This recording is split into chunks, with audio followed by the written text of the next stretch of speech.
Do you know where your dog came from? Stay tuned for County Conversations.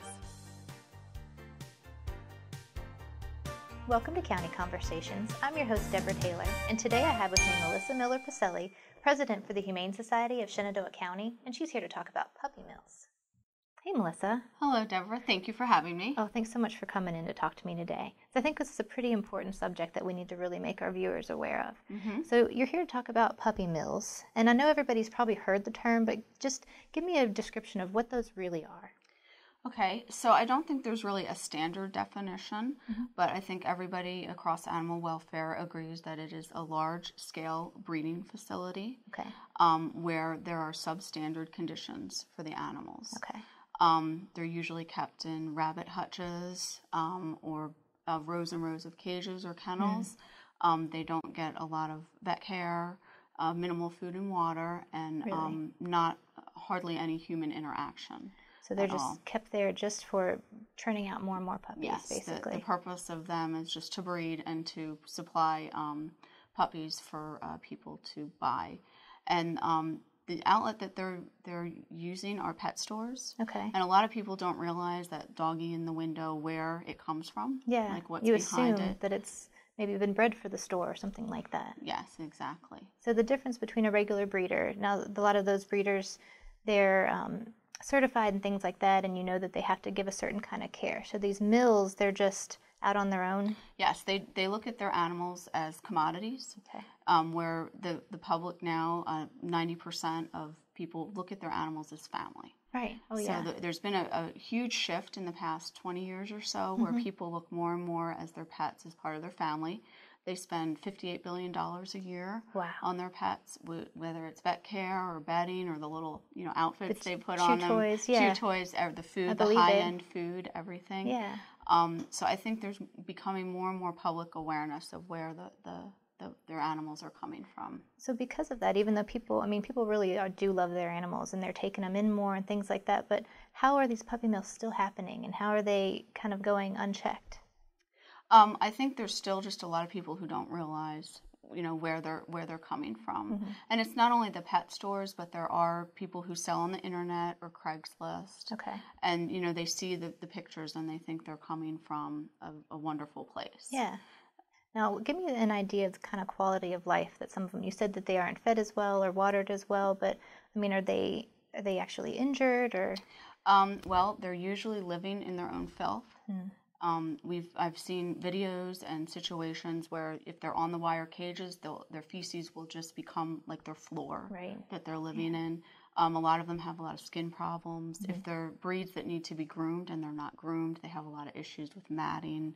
Gotcha. And eye infections are very common, and rotten teeth are very common as well. So with animals that are that kind of sick themselves, what's the quality of actual puppies that they're putting out anyway? Are people thinking that these are high-quality bred dogs that they're purchasing? When they're purchasing them. And that's where I think a lot of the public awareness is coming in. When they get these animals home or they take them to the vet or they get them home and they start getting sick. Yeah. And they realize that they're not what they bought. And already they're, emotionally attached. It doesn't take long. It's and heartbreaking. then, they're at the vet trying to either save them or they have a lot of bills or they have lifetime.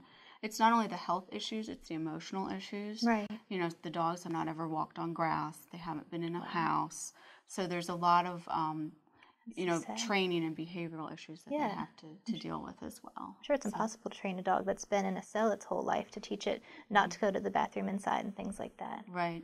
But the flip side of that is as you work with them and you see, what they become, and you see a lot of the rescues that go in and take care of the puppy mill dogs, how quickly they acclimate. Really? And that's just part of the joy, just watching them come out of their shells Yeah. and being able to become adoptable and become members of the family. They do. They just need a little extra love, and they always give it right back to you. Yes.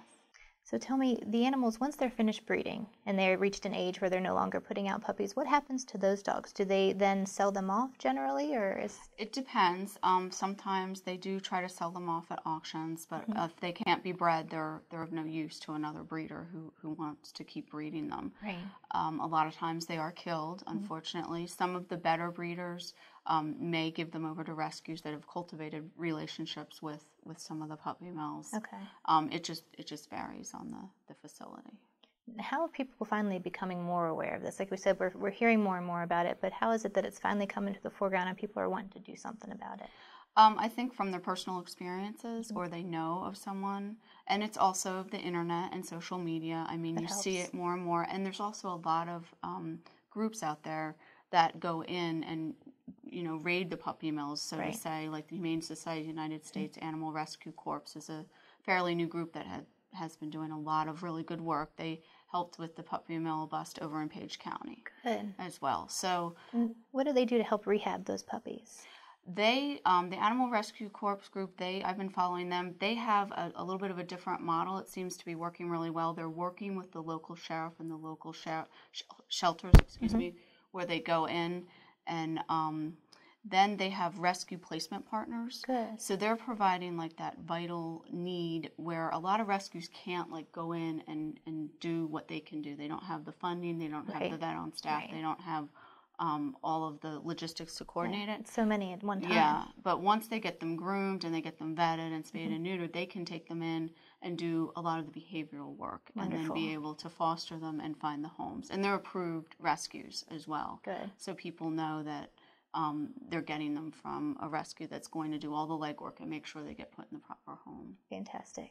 Well, I think we're going to take a quick break. Okay. But after the break, we're going to find out what you can do to help combat this problem. You're watching County Conversations.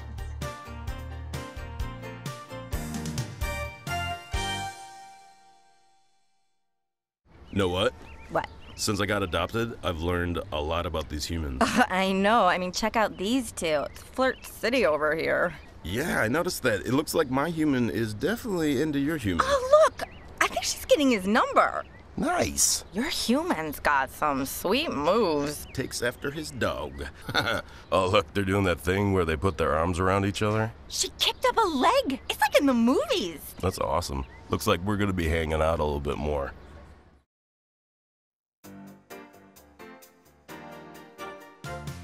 Welcome back to County Conversations. We're speaking with Melissa Miller-Piselli about puppy mills.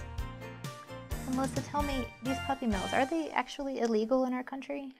No, unfortunately, they are not. There are a lot of groups and good people doing a lot of work to make changes. But actually, there's no law stopping them. But they do have to, the ones who are selling to pet stores have to be regulated and inspected by the USDA. Is that a new law that's come into effect? No, that's been around for a while.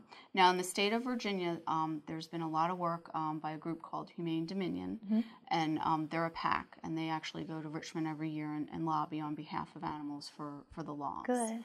And another group, I'm part of the Virginia Federation of Humane Societies. They do the same thing as well. There's several of the board members who are at Richmond working to pass different animal laws. Good.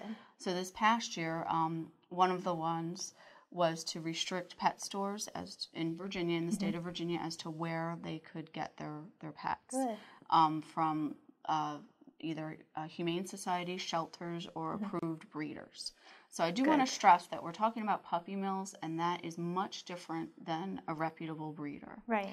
A reputable breeder is very concerned about their dogs, about the lineage, about not passing on any health or behavioral defects. Right. They screen their homes. They have people come and visit and see where the puppies are born and where the mother and father are. Oh, wow. And they don't let just anybody come exactly. and adopt. They are just as concerned as where their dogs are going as rescues are. Now, what kind of certifications can you look for to make sure that it's not a puppy mill, that it is a genuine breeder? I mean, I'm sure puppy mills can make fake documentation. Right. So how do you know if it's legitimate? It's hard to really tell. The best thing that I can give as advice, if you're going to go, if you've tried a Humane Society and you've tried the shelter and you've tried Pet Finder, because Pet Finder lists all different rescues and different breeds that are in your area or around your area that you could reach out to. If you're still not finding what you want and you want to go to a breeder, my best advice is to try to find a breeder who is open to you coming to their house. If they want to meet you in like a parking lot with the puppies, or that's big red flag. And the other thing this bill did is the breeders aren't allowed to sell at like flea markets or in parking lots either. Okay. So if as a consumer, if you are going to be purchasing, if you feel you have to go that route because you haven't found what you need in the shelters or through rescues, you should take your time and just be patient. Okay. Like, make sure the dog you're looking for is a good mix for your family. Right. You know, if your family is very active, you'd want to get an active dog who's willing, who can go with you everywhere, and is not just going to be a couch potato. Or if you're more, you know, elderly and you just want a companion, then you don't want some dog that's going to be yanking you down the street. Yeah. You need to take your time to look, whether you adopt or you choose to purchase from a breeder. It needs to be a good fit. And I'm sure those puppy mills are probably the quick fix kind of, hey, you can get this dog right away, but it's definitely not worth it. Yes, they're definitely feeding into, you know, if it's more like if you want this right now, or and people just aren't aware, or they get sucked in, they're so cute, oh, they're puppies, and they're not really aware of what's going on in the background. Is it really prevalent in the entire country, or are there different places where it's more prevalent, where you need to watch out where your dogs are coming from? It seems to be more prevalent in the Midwest. Really? Like Missouri and Arkansas, and you can see, you know, where your papers are coming from with that puppy, and that's usually they're coming from puppy mills. Maybe the climates out there help them to breed more year-round, something like that. Yeah, that could be part of it. So what can we do just as a consumer? You said to be patient and take our time, but what can we really do to stop this from happening and the problem from growing? The main thing is to adopt. There's about 2 million puppies that come out of puppy mills every year, and we euthanize between 2 to 4 million animals in our shelters. Wow. And a quarter of the animals that go into the shelters are purebreds. Really? So, like I said, it's just like what we were talking about before. You need to take your time and look and try to find an animal or a dog that will match up with you. Yeah. Is there a particular breed that's kind of victim to this, that they churn out more easily, that you kind of look out for? When I was doing my research for this, and what I tend to see when I see the puppy mill bus are the smaller breeds.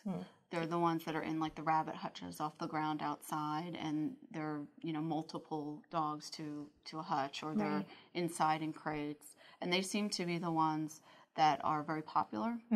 Are the smaller breeds. Kind of go through in and out of fashion almost. Right? Yes, exactly. So if it is an in-home breeder, you say, hey, can I come check out your premises? And then you can see the quality of life that their animals are getting. So that's one way to just see for yourself.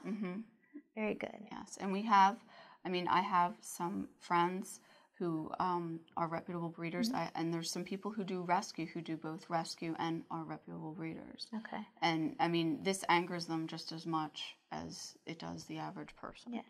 Well, as an aside to this, people who accidentally have those accidental puppies, maybe your dog gets in with the neighbor's dog, something like that, they don't want to be labeled as a puppy mill, and I'm sure that's not the case, but what should those people do to kind of prevent loss of care for those animals? Okay, well, first of all, they need to get their pets spayed and neutered. I've been on here before about spay and neuter. Preventive. And then we had a family recently who took in 2 stray dogs, and they did not know that the female was pregnant. Wow. And then they had some puppies, and they reached out to us, and we were able to help them through how to find families to adopt, how to screen families, and, you know, the proper care for the puppies. And then we got the mother and the father spayed and neutered as well. So those people are by no means, you know, even close to the puppy mills who view these animals more as commodities. Right, just a way to make a quick buck. Yes. Yeah. But accidents happen, and I think the majority of the people want to do the right thing. Right. I mean, there are backyard breeders who do have 2 dogs who they're breeding just to make money off of the puppies, so that's a clear difference as well. Right. They have maybe a better quality of life for those animals, but it's still not the best situation. Right. Gotcha. Yeah. Well, what should people do if they need more information about this, or they really want to help out? Where should we direct them?